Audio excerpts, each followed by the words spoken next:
Hello everyone, welcome back to my channel. My name is Hayley and thank you so much for allowing me to join you on your journey today. So in today's video, I'm going to be showing you guys how to create a very powerful altar, as well as giving you a little bit of a tour of mine so you can get some ideas. But before we get into today's video, don't forget to click like and subscribe to join our tribe. I post spiritual content all the time, so click subscribe to join the tribe. I also have two things in the description box below for you to check out. First is a link to my Instagram. Go ahead and give me a follow there. I show my altar off all the time on my Instagram story, so go ahead and follow me there. And also a link to my Patreon, which starts at $5 a month, and you get exclusive content that I do not post anywhere else. So go ahead and check those two links out down below. But without further ado, let's go into how to construct a very powerful altar. So this video isn't going to be telling you what to put on your altar, because I am an eclectic witch. I'm an eclectic magic practitioner. So for me, I take little bits and pieces from every type of practice and apply it to my own craft. So I'm not going to sit here and tell you exactly what to put on your altar, because I don't let anyone else tell me what to put on my altar. However, there are different sectors of witchcraft that do have specific things you will need on your altar. However, I'm a strong believer in if you feel called to put it there, you should put it there. But first thing I want to get into on how to construct a very powerful altar is to stop comparing your altar to other people's on the internet. I remember when I first started out, I had very, very little things. If I can find pictures on my altar, I'll throw them up now.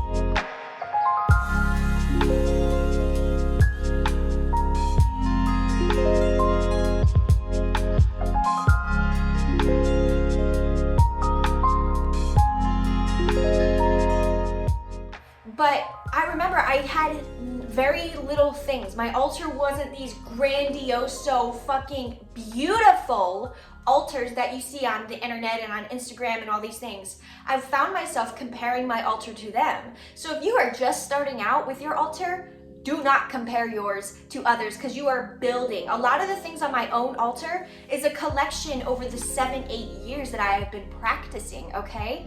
So do not compare your altar to anyone else. This goes for beginners or experienced magic practitioners. It is very important to not compare your altars to them, because that person who posted that picture on the internet, that is their altar.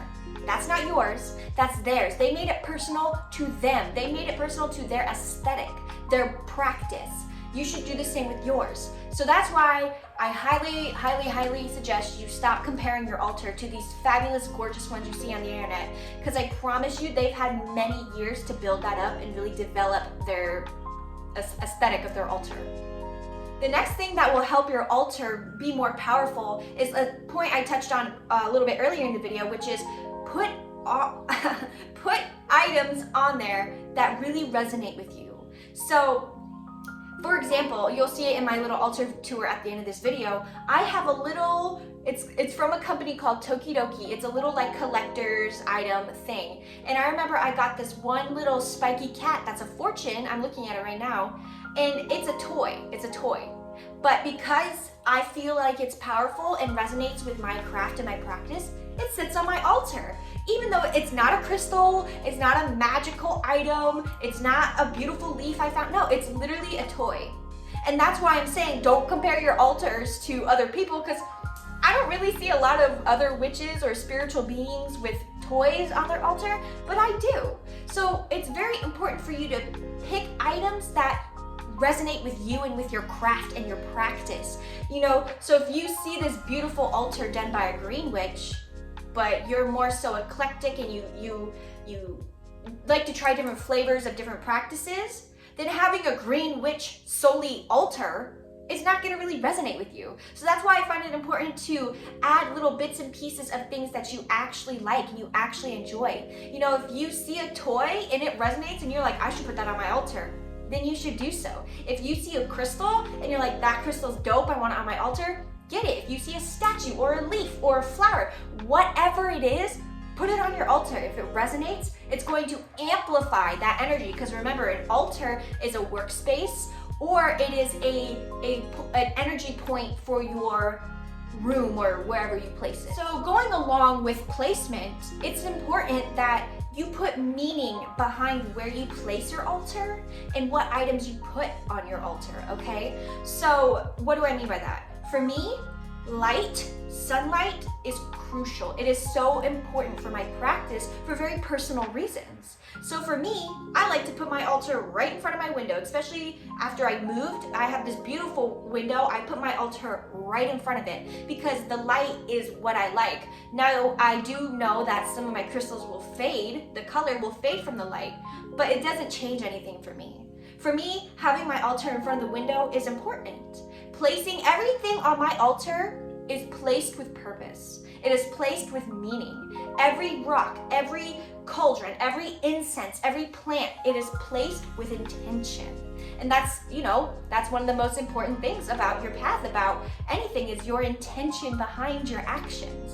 So if you place something that seems meaningless, but it has so much meaning for you, and you place it in the spot that feels good, it's going to boost that energy up, amplify that, and make it so much more powerful.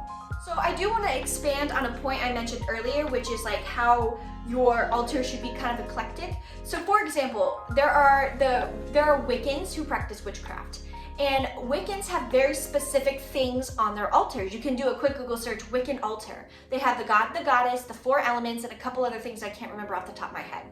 So what I do is I like that idea.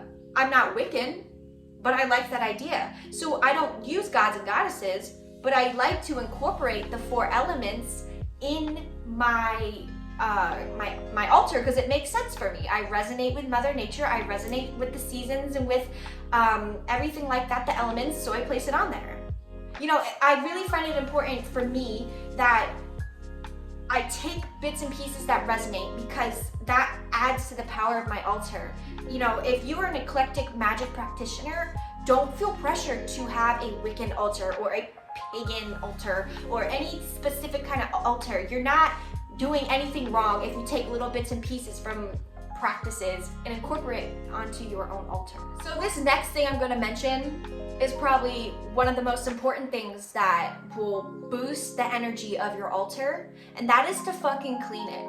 Yes, I know, cleaning, ew, but let me tell you something.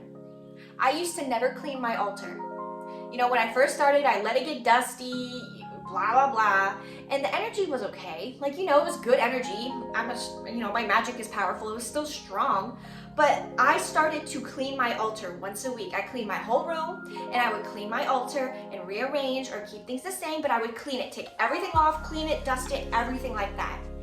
Oh my God, did that amplify the fuck out of my altar. And what that shows is that you are dedicated. You are showing your altar that, and your spirit guides or whoever you work with, I'm dedicated to this. I'm dedicated to my craft, my practice. I'm gonna keep this clean. And I'm not saying this like, oh, if you don't clean your altar, you should feel bad. That's not what I'm saying. I'm literally just sharing what works for me. And I noticed that when I don't clean my altar for a while, it's like the energy is kind of low. It's not like very low, but it's not this high vibration that it is when I clean it often. So it's very important, in my opinion, to clean your shit. Keep your altar clean. That is your workspace. That is your energy center. So it's important to keep that clean, because if that's your energy center and it's dusty, then you're gonna be dusty. That's just how I visualize it. And going along with keeping it clean is to send it energy, send it love, appreciation, and magic. Every morning when I get up, I go to my altar. If you see me looking this way, it's because my altar's right there and I'm talking about it, so my brain is like, let's look at it. I'm sorry. But every morning, literally every morning when I get up, I go, I stand over it, and I put my hands over my altar and I say, thank you for being awesome. Thank you for today.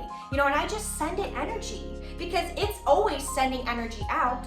So it's nice if you give it some energy as well.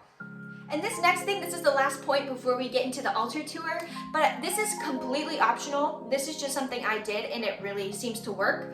I put a little section of my altar dedicated to my spirit guides. I am like this with my spirit guides. We joke around. They literally send me jokes.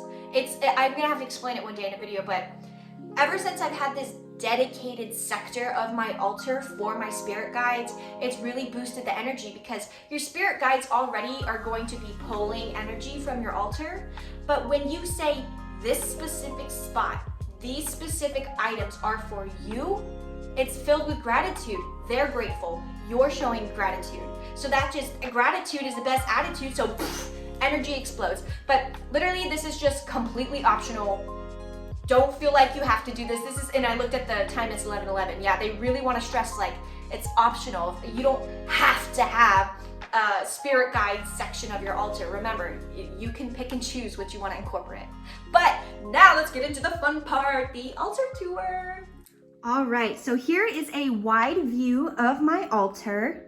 As you can see, I got a lot of shit going on, but I want to show you underneath too. I have a whole thing. So this bottom half here is my altar, but so are all of these lovely charms around it. So I'm gonna try to get a wide view here. Ah, perfect. There's a little thing casting a light, I'm sorry. But if you look, my altar is this whole entire wall. And I really want to reiterate, just again, this is over 7 years of items that I have either made or I have purchased, okay? So I'm gonna go ahead and get deep and show you my altar, all right? So as you can see right here, I have it in front of the window. Once again, that's very important to me. But I have just little items. I have this little aromatherapy thing my sister got me for my birthday, and I put it on here because for me, this represents the element of air. I have air, the rocks here. Oh, I just knocked down something. I can't believe I just called a crystal a rock. What the hell is wrong with me? But I have the crystals here to represent the element of earth. And then I have my plant here with water to have water, and the candle with fire. But you see, that's a Wiccan idea that I incorporated into my own practice. But you see also an athame. An athame I feel is very Wiccan, but I have it for myself as well because it resonates. Here I have just this cute little jar. It has my lighter and any little witchy tools that I use, little crystals that I put in my waters.